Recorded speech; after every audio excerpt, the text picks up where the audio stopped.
Let's talk about Mazi Nnamdi Kanu today. Yes. Whenever his matter comes up like this, our people from River State, we feel like it is a matter for the Southeast, the Igbo people in the Southeast. But he's an Igbo man. We are Igbo also. Anyị nchaba ofu Igbo bụ ofu.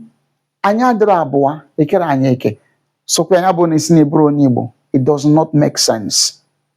What is important is that this man, there was a time he was asked to go with the 5 states. He said no.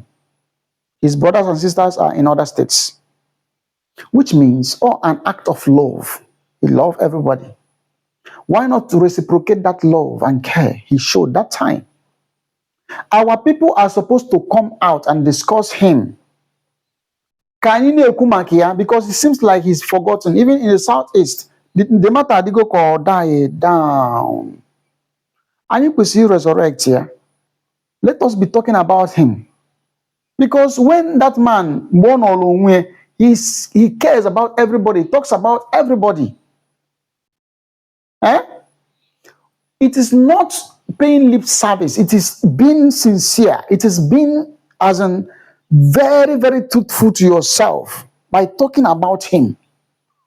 That man is not supposed to be there.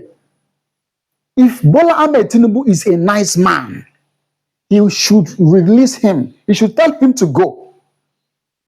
If we are one, you should make us to understand that we are one.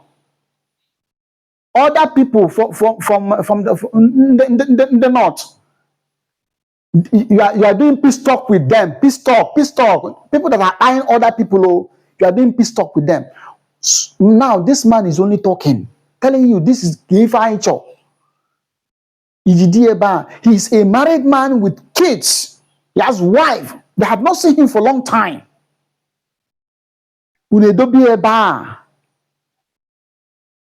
information I had, it's just only 1 hour to come outside. And now his own place, they are very tiny place, no more space. Again, he also does not have pillow to lay his head. Is it good? Is it good? Can he form it? Can he have his offense? If together, because let us talk, let us begin to speak out. Our dissatisfaction regarding that matter, how will keep it? If we don't talk, if we feel comfortable, not there. But I perceive I'm comfortable with his situation. Or rather, he's sick. Then the best thing to do is to take him to hospital, proper hospital for checkup. You don't want him to do that. I'm not even natural. It's not one. We are one. How do you want to explain that? You think we don't have sense? No, we do. Please talk within the neighbor mother. But even though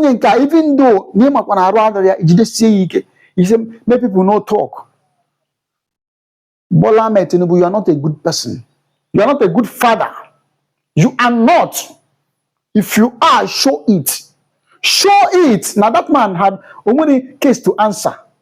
Show it, no more case to answer. Call him, sit down with him and discuss with him. What do you want? Let's discuss. Dialogue.